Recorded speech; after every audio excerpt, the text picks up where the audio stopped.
안녕하십니까. 대전 세종 충남 7시 뉴스입니다. 미국과 이스라엘의 전격 공습으로 시작된 이란 전쟁이 나흘째 이어지고 있습니다. 미국은 수만 발의 미사일과 폭탄으로 이란의 군사력 무력화에 집중하고 있고 드론 등으로 반격에 나선 이란은 호르무즈 해협을 완전히 봉쇄하겠다고 위협했습니다. 첫 소식 김기수 기자입니다. 미군은 지난달 28일 개전 이후 1,000곳 이상의 목표물을 타격했다고 밝혔습니다.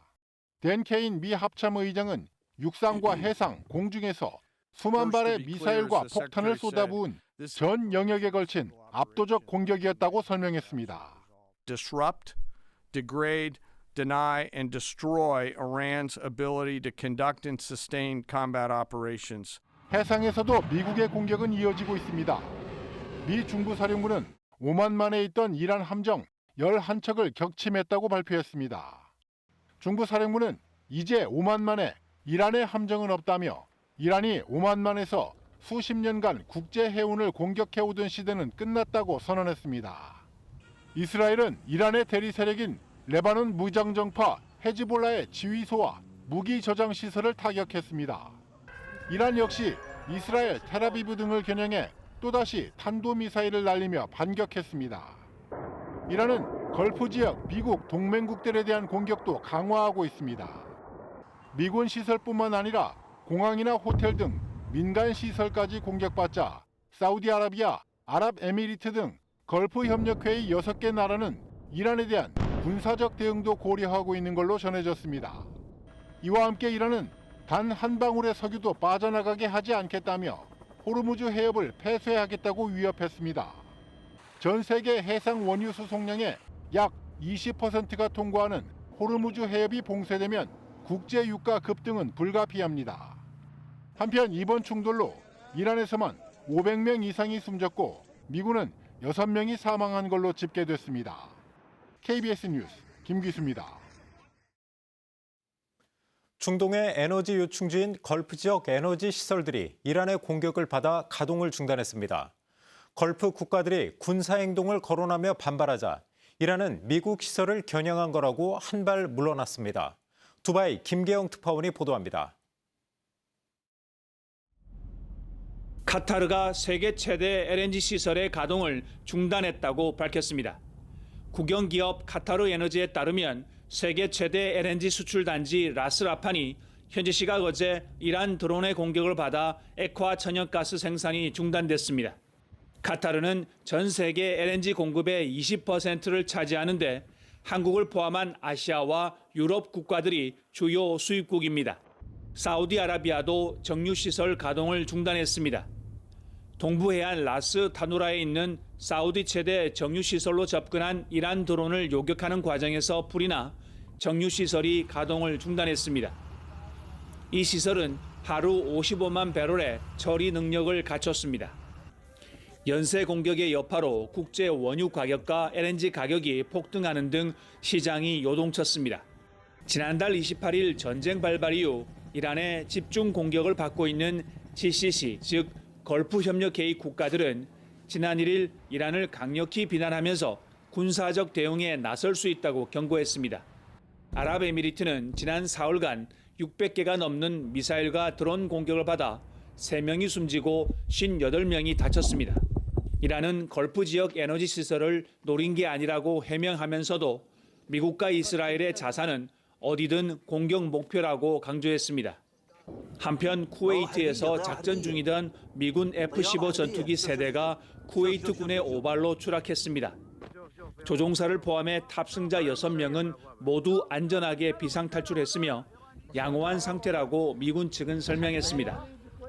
이번 전쟁으로 중동 하늘길이 사흘째 마비된 가운데 아랍에미리트 일부 항공사는 부분 운항을 재개했습니다. 두바이에서 KBS 뉴스 김계영입니다.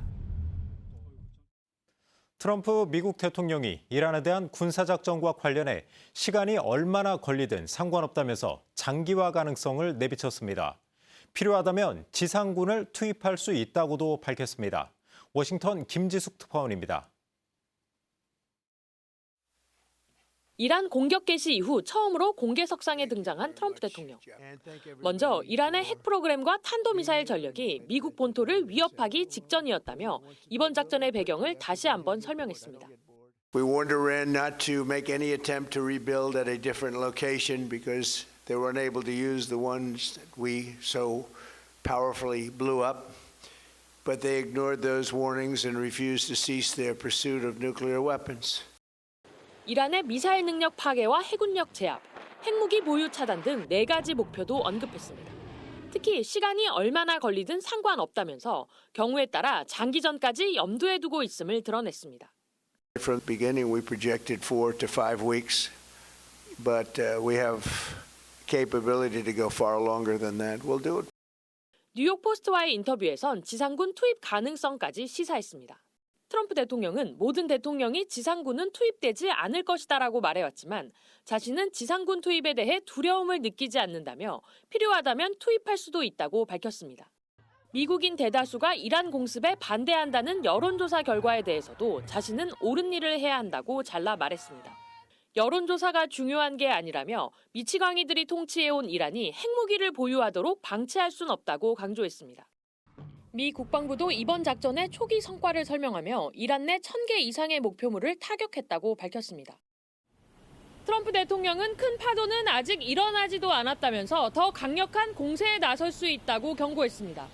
다만 중간 선거를 앞두고 급등한 국제 유가 등은 트럼프 행정부의 정치적 부담으로 작용할 수 있습니다. 워싱턴에서 KBS 뉴스 김지숙입니다. 이란에 체류하던 우리 국민 일부가 대피 중인 것으로 확인됐습니다.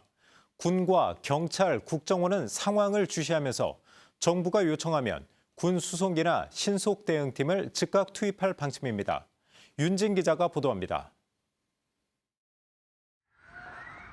이란에 머물던 우리 국민 일부가 대피 중인 것으로 확인됐습니다. 이들은 현재 우리 대사관 등 협조를 받아 안전한 지역으로 이동 중입니다. 다만 정부는 안전을 이유로 구체적인 대피 인원과 이동 시점, 경로 등 세부 사항은 공개하지 않았습니다. 귀국을 희망하는 우리 국민들에 대해서는 그 희망 의사를 접수를 하고 있고요. 대피가 필요한 경우에는 대피 계획에 따라서 대피 인원 중에는 이란 여자 배구 국가대표팀을 이끄는 이도희 감독과 이란 프로축구 리그에서 활동 중인 이기재 선수가 포함된 것으로 알려졌습니다. 이란과 이스라엘 등 중동 지역 13개 국가에 체류 중인 우리 국민은 2만 1,000여 명. 이 중 아랍에미리트, 두바이 등을 중심으로 여행객을 포함한 단기 체류자는 4천여 명으로 추산됩니다. 정부는 영공이 폐쇄된 국가에 머무는 국민들의 경우 안전이 확보된 인접 국가로 이동시키는 조치를 검토 중입니다. 필요시 경찰은 신속 대응팀 파견을, 군은 수송기 투입에 대비하고 있습니다. 철저히 준비를 하고 있습니다만 아직까지 지원 요청이 없는 것으로 알고 있습니다. 소말리아 아덴만 해역에 파견된 청해 부대도 현재 정상 임무를 수행 중인 가운데 상황 변화에 따른 지시에 대비해 만반의 태세를 유지하고 있다고 합참은 설명했습니다.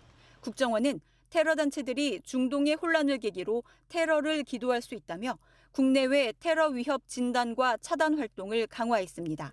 KBS 뉴스 윤진입니다. 미국과 이란의 전쟁 여파로 코스피가 450포인트 넘게 떨어졌습니다. 역대 최대 낙폭인데 한 달 만에 매도 사이드카도 발동됐습니다. 안전자산 선호 심리로 원달러 환율은 20원 넘게 올랐습니다. 이세준 기자의 보도입니다. 미국과 이란의 전쟁 여파로 오늘 코스피는 전장보다 7% 넘게 급락하며 5,791.91에 장을 마쳤습니다. 하루 만에 452.22포인트가 떨어진 건데 역대 최대 낙폭입니다. 지난달 25일 사상 처음 6,000선을 넘었던 코스피는 3거래일 만에 6,000피를 반납했습니다. 오후 12시 5분쯤 코스피 200 선물지수가 5% 이상 하락하며 프로그램 매도 호가 효력을 일시 정지시키는 사이드카가 발동되기도 했습니다. 장 초반부터 외국인이 대거 매도에 나선 가운데 개인이 저가 매수에 나섰지만 역부족이었습니다. 시가총액 상위 종목 대부분 하락했습니다. 삼성전자와 SK하이닉스는 각각 9.88%, 11.5% 하락해 20만 전자, 100만 닉스 타이틀을 반납했습니다. 오늘 코스닥 지수는 전장보다 55.08포인트, 4.62% 하락한 1137.70의 장을 마쳤습니다.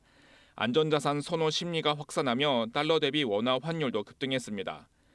환율은 오후 3시 30분 기준 전 거래일보다 26원 40전 오른 1,466원 10전으로 마감했습니다. 금융시장의 변동성이 커지자 정부도 대응에 나섰습니다.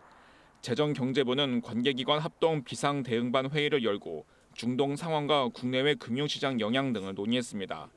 국내외 에너지 금융시장을 24시간 모니터링해 이상 징후가 보이면 시장 안정 프로그램을 즉각 가동하겠다고 밝혔습니다. 중동 상황으로 피해를 본 중소 중견기업에겐 자금 지원과 금리 감면 등 금융 지원을 제공합니다.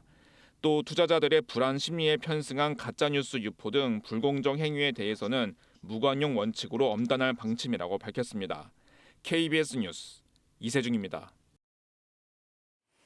정부가 행정통합 마지노선으로 제시한 2월 임시국회가 결국 광주 전남 행정통합안만 통과시키고 끝났습니다. 국민의힘이 대구 경북 통합안 우선 처리를 요구한 반면 더불어민주당은 대전 충남 통합안까지 함께 처리해야 한다고 맞서면서 두 법안 모두 무산됐습니다. 이정은 기자가 보도합니다. 2월 임시국회 마지막 날 여야 원내대표가 막판 협상을 벌였지만 끝까지 이견을 좁히지 못했습니다.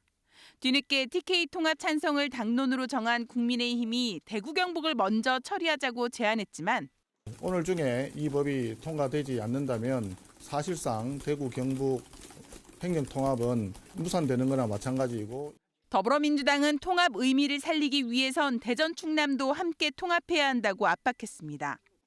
충남 대전도 당농처럼 통합의 의견을 좀 만들어 왔으면 좋겠다고 강력히 요구를 했고 전격적인 회동에도 양측이 입장차만 확인하면서 결국 정부가 마지노선으로 정한 2월 임시국회 법안 처리는 무산됐습니다. 정치권에서는 3월 임시국회 본회의가 열리는 12일 처리 가능성도 열어두고 있지만 통과 여부는 안개 속입니다. 일찌감치 법안을 통과시킨 광주 전남이나 국민의힘의 당론을 바꾼 대구 경북과 달리 대전 충남 정치권은 정치적 협상보다 삭발이나 단식 같은 장외전에만 몰두하고 있어 극적 타결 가능성이 높지 않습니다. 대구 경북은 해달라고 읍소하고 대전 충남은 못하겠다고 딴지를 건다는 것은 대전 충남을 명백하게 홀대하고 차별하고 있는 것입니다. 충남 대전 졸속 통합에 반대하는 것은 변함이 있을 수 없고요. 이런 입장의 차이가 있을 수 없기 때문에 민주당이 강행 처리할 수가 없다고 봅니다. 대전시장과 충남도지사도 민주당 통합법안에는 반대한다는 기존 입장을 반복했습니다. 지방선거가 다가올수록 여야 간 책임 공방은 더 거세질 전망으로 지역 정치권의 협상력 부재에 대한 비판도 고개를 들 것으로 보입니다. KBS 뉴스 이정훈입니다. 대전 충남 행정통합의 2월 임시국회 처리가 무산된 가운데 여야가 장외 공방전을 이어갔습니다.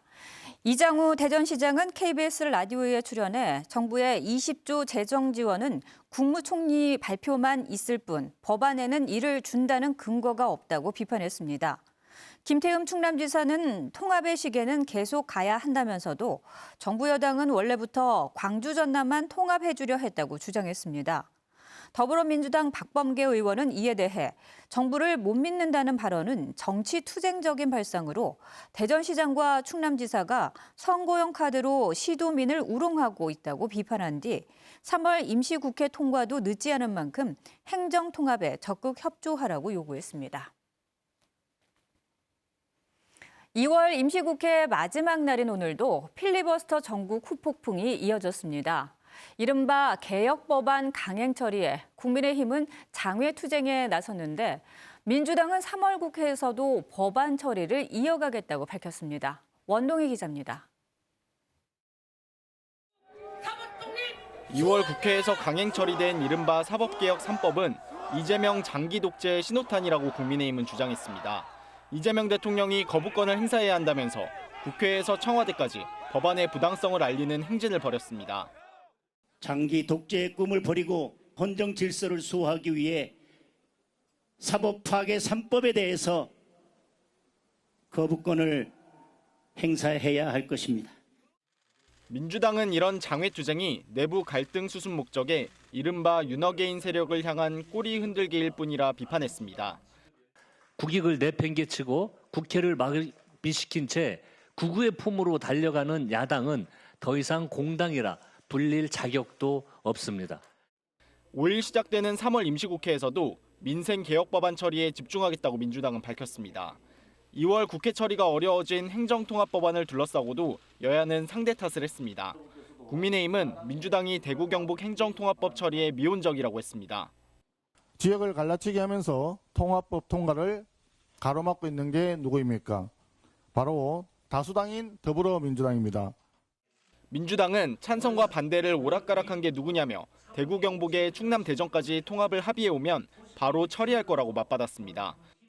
대구 경북 통합을 하자고 했다가 찬성했다가 반대했다가 오락가락하면서 본회의 상정을 막은 것은 다름 아닌 국민의힘입니다.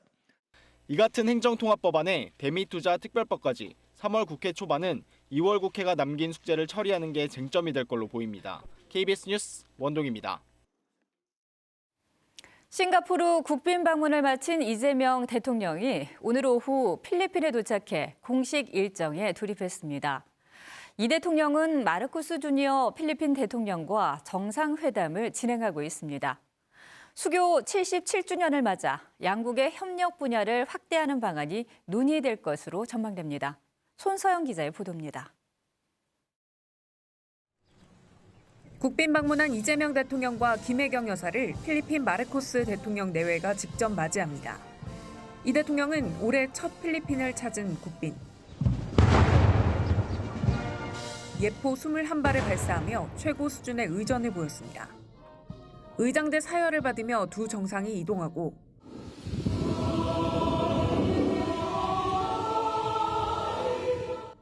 필리핀 합창단의 아리랑 공연을 감상하며 회담장으로 향했습니다. 방명록에 서명한 뒤 참모들이 배석한 가운데 소인수 회담이 시작됐습니다. 이어진 확대 회담 후 두 정상은 공동 언론 발표를 하고 국빈 만찬에 함께합니다. 오늘은 한국과 필리핀의 수교 77주년이 되는 날로 양국 경제 협력을 미래지향적으로 확대하는 방안이 논의될 전망입니다. 방산 분야 협력 심화와 함께 원전과 조선, 핵심 광물 등 새로운 분야 협력도 기대된다고 청와대는 밝혔습니다. 수교일을 기념해 이 대통령은 영화 탑건의 팬이기도 한 마르코스 대통령의 3월 3일 77주년 의미를 담은 3377이 표기된 조종사 항공 점퍼를 선물할 예정입니다. 양국의 조선과 방산 협력 강화를 기원하는 의미로 금거북선 모형 선물도 준비했습니다. 이 대통령은 내일은 필리핀 국립무지를 찾아 한국전 참전기념비에 헌화하고 생존 참전용사와 후손들을 만날 예정입니다. 이어 한 필리핀 비즈니스 포럼에 참석해 양국 기업인을 격려한 뒤 동포간담회를 끝으로 순방을 마무리하고 귀국합니다. 마닐라에서 KBS 뉴스 손서영입니다.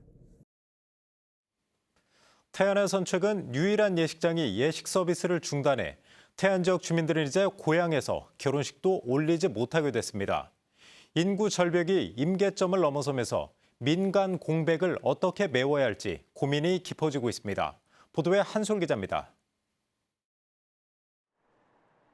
태안의 마지막 남은 예식장입니다. 줄어드는 혼인 수요를 버티지 못하고 결국 예식 서비스를 중단하기로 했습니다. 안타깝죠. 저도 이제 결혼을 시키면은 여기서 이제 하객들을 받아야 되는데 또 서산까지 가는 것도 좀 무리가 있죠. 한때 8만 명에 달했던 태안군 인구는 지속적으로 감소해 지난해 6만 명 선마저 붕괴했습니다.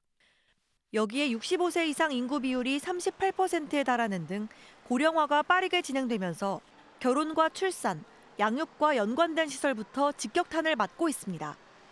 젊은 인구가 많이 감소한 게 보여가지고 아무래도 예식장이 없어지는 건 당연한 수순이라고 생각이 들 정도로 의료 인프라도 예외가 아닙니다. 수년 전 마지막으로 개원했던 소아청소년과와 산부인과 역시 환자 감소와 경영난을 이유로 문을 닫았습니다. 현재 태안에서 소아과, 산부인과 진료를 받을 수 있는 곳은 공공의료원이 유일한데 찾아가는 산부인과 진료도 최근 3년간 이용자가 500명을 넘어섰습니다. 지역 내 의료 수요는 여전함을 보여주는 겁니다. 우선 서산에 나가면 대기가 예약을 걸어도 한두 시간은 기본이고 직장 생활 하다 보니까 아기 데리고 병원 왔다 갔다 하다 보면 하루를 다. 특히 태안에선 2032년까지 화력발전 6기가 단계적으로 폐지될 예정이어서 추가 인구 유출이 불가피합니다. 농어촌의 인구 절벽이 심화하면서 민간 인프라 공백을 메울 공공의 역할 확대 필요성이 더 커지고 있습니다. KBS 뉴스 한솔입니다. 네, 앞서 보신 것처럼 태안의 인구가 계속 감소하고 고령화가 진행되면서 예식장과 의료시설까지 줄어드는 등 지역 생활 기반이 흔들리고 있는데요. 이 문제 어떻게 봐야 할지 권다은 박사와 짚어보겠습니다. 박사님 어서 오십시오. 안녕하세요.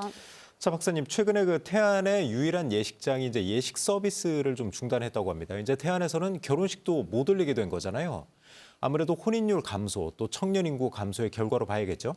네, 맞습니다. 이번 사안은 인구 감소와 특히 청년층 인구 감소의 흐름과 연결되어 있다고 볼 수 있습니다.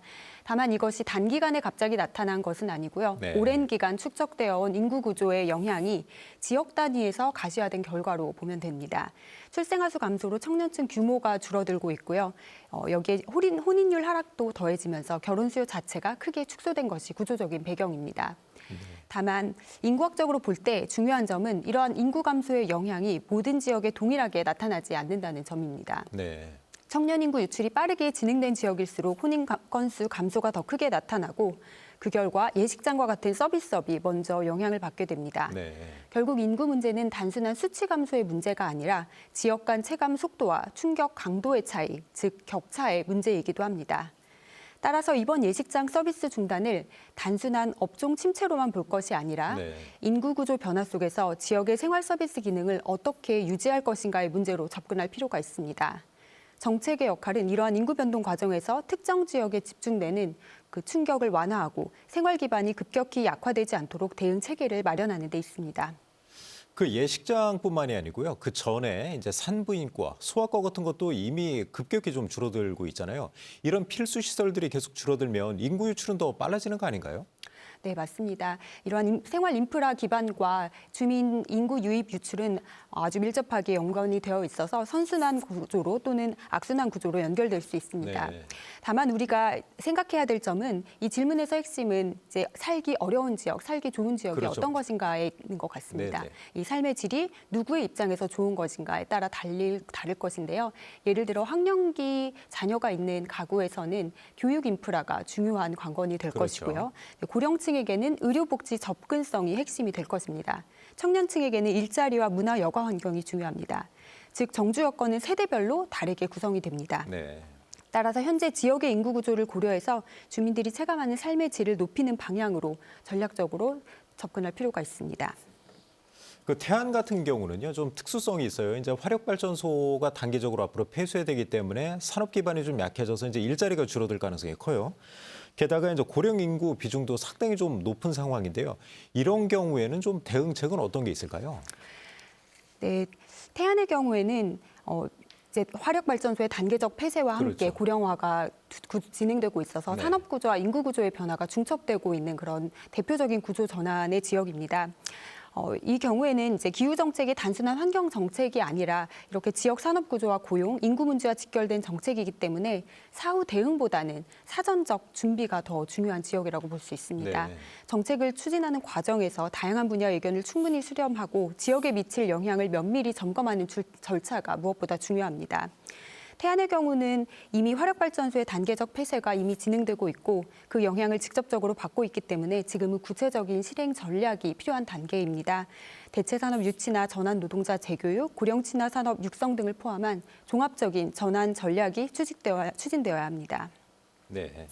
그 공공 예식장이나 이제 거점 의료 체계 같은 거는 이제 아까 세대별로 좀 맞춤형 그런 대책이 있어야 된다고 하셨잖아요. 이제 뭐 학령기 그런 뭐 자녀를 둔 부모 또 이제 청년층, 고령층 다 다를 것 같긴 한데 그래도 뭐 예식장이나 거점 의료시설 같은 경우는 당연히 있어야 될 것 같고요. 그래서 이런 것 때문에 지자체가 직접 거점 시설을 운영해야 하는 거 아니냐 이런 주장도 나오는데 사실 제약도 좀 많지 않습니까? 예산이나 그런 부분 때문에 현실성은 좀 있다고 보세요? 네, 공공이 모든 시설을 다 직접 운영하는 것은 바람직하지도 않고 가능하지도 않습니다. 네. 다만 필수적인 운영 시설은 공공이 전략적으로 지원을 해야 될 필요가 있습니다. 핵심은 전면적인 공공화가 아니라 유지해야 될 기능을 명확히 정의하는 것입니다. 네. 정책 방향은 세 가지로 정리해 볼 수 있는데요. 첫 번째는 의료, 돌봄, 교육과 같은 필수 기능에 대해서는 공공 정책을 강화하는 것입니다. 그건 다 동의를 할 거거든요. 그 부분은. 네, 그리고 두 번째는 이제 인접 지자체와의 광역 연계 운영 모델을 구축하는 것이고요. 세 번째는 공공이 혼자 다 하는 것이 아니라 공공은 기반을 구축하고 민간은 운영에 참여하는 민관 협력 구조를 제도화하는 것입니다. 네. 그래서 최소의 생활 인프라가 붕괴되는 상황에서는 좀 전략적이고 선별적인 개입이 필요합니다. 예식장 같은 경우도 현실성은 좀 있다고 보세요. 사실 필수 시설은 아닌데 없으면 좀 많이 불편한 거잖아요. 그런 부분은 어떻게 좀 볼 수 있을까요?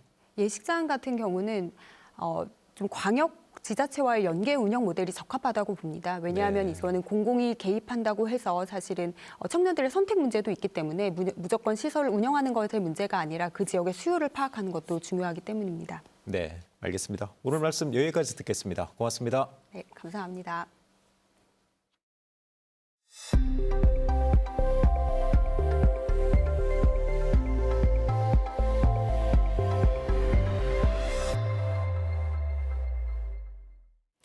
노잼 도시로 불렸던 대전이 요즘 빵잼 도시로 큰 인기를 끌고 있습니다. 이른바 성심당 효과에 힘입어 외지인 방문객이 최근 4년 연속 상승세인데요. 특히 젊은 층인 MZ세대들에겐 새로운 핫플레이스로 주목받고 있습니다. 보도에 박장훈 기자입니다. 건물을 빙 돌며 끝이 없는 긴 줄. 옆에는 또 다른 긴 줄이 서 있습니다. 성심당 빵을 사기 위해 전국 각지에서 몰린 인파입니다. 말차 딸기 시루 사러 분당에서 기차 타고 아침부터 왔습니다. 전 오늘 꼭 사고 가겠습니다. 열풍은 수치로도 확인됩니다. 지난해 대전을 찾은 외지인이 전년보다 7.5% 늘어나는 등 4년 연속 상승세를 기록했는데 20대와 30대 방문객이 전체의 44%를 차지해 가장 많았습니다. 특히 20대층에선 성심당 선호도가 전년 대비 327% 급증해 전국 핫플레이스 2위에 올랐습니다. 대전 방문객 2명 중 1명은 음식을 맛보기 위해 대전을 찾았는데 성심당 외에도 다른 유명 제과점들을 도우는 이른바 빵지 순례와 칼국수 등 지역 대표 음식 탐방이 하나의 문화로 자리 잡았습니다. 여기 휘낭시에가 정말 맛있더라고요. 그래서 오늘도 또 들렀습니다. 저희 닭볶음탕이랑 그다음에 그 칼국수 유명한 곳이 많아서 방금 칼국수랑 파전 먹고 왔습니다. 하지만 방문객이 충청권과 서울, 경기에 집중돼 있고 숙박 비중은 7.4%에 불과합니다. 빵만 사고 떠나는 당일치기 관광이 많다는 뜻입니다. 소비나 여행 트렌드 같은 경우가 인증샷이라든지 쇼폼 중심으로 가고 또 로컬 중심의 어떤 체험이나 컨텐츠를 선호를 하거든요.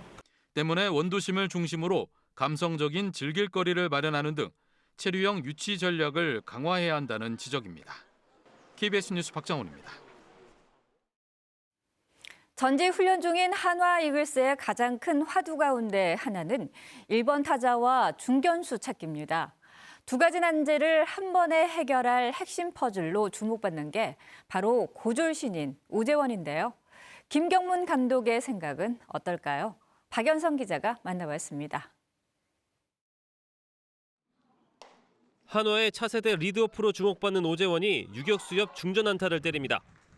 상대 투수의 이딴 견제에도 여유 있게 2루 도루에 성공합니다. 중견수 수비도 합격점을 받고 있습니다. 낙구 위치를 잘 봐 외로 높이 뜬 공도 금세 자리를 잡고 편히 받습니다. 신인이지만 패기만큼은 베테랑 못지 않아서 주전 경쟁에도 자신감을 보입니다. 제가 잘해야 주전 자리를 되찾을 수 있다고 생각하기 때문에 또 마찬가지로 계속 무한 경쟁인 것 같아요. 타순을 두고도 선배들과 경쟁을 벌이고 있습니다. 일본에서는 최근 타격감이 좋은 심우준이 1번 타자로 기용되고 있지만 호주에서는 오재원이 1번 타자로 나서며 좋은 결과를 냈습니다.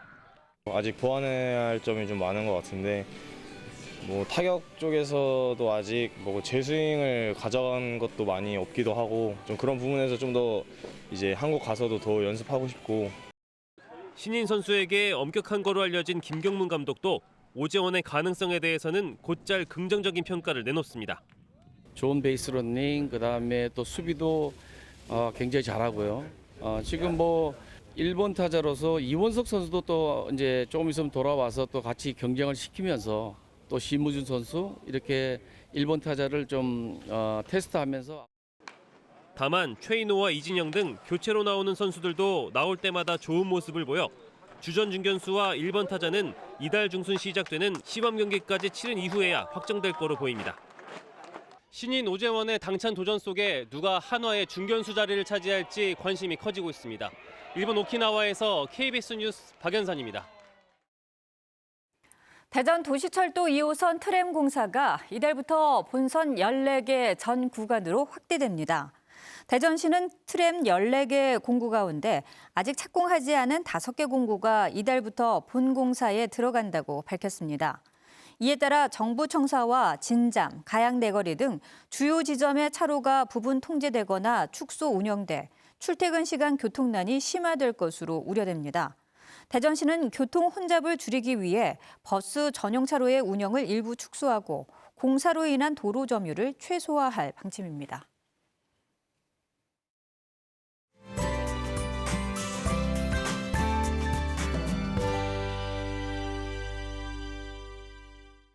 정월 대보름인 오늘 36년 만에 개기월식까지 겹치면서 밤하늘에 붉은 달이 떠오르겠습니다.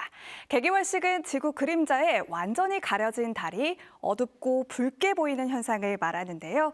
잠시 뒤인 오후 8시쯤 달 전체가 붉게 변하기 시작해 1시간가량 지속될 것으로 예상됩니다. 우리 지역 하늘은 대체로 맑아서 붉게 물든 보름달을 감상하실 수 있겠습니다. 내일 맑고 포근하겠습니다. 대전 아침 기온 1도, 낮 기온은 12도까지 오르겠고요. 절기상 경칩인 모레까지 평년 기온을 웃도면서 온화한 초봄 날씨를 보이겠습니다. 다만 일교차가 10도 이상 크게 벌어지니까요. 시간대에 맞게 옷차림 잘해주셔야겠습니다. 내일 아침 기온 공주와 세종이 영하 1도에서 출발하고요. 한낮에는 논산이 12도까지 오르겠습니다. 아산의 아침 기온 영하 1도, 한낮에 천안이 11도를 보이겠습니다. 부여의 아침 기온 영하 1도, 한낮에 청양이 12도까지 오르겠습니다. 바다의 물결은 서해중부 전해상에서 비교적 잔잔하겠습니다. 금요일은 또다시 비가 내리겠고요. 비와 함께 기온도 낮아지겠습니다. 지금까지 날씨였습니다. 오늘 준비한 소식은 여기까지입니다. 7시 뉴스 마칩니다. 시청해주신 여러분 고맙습니다.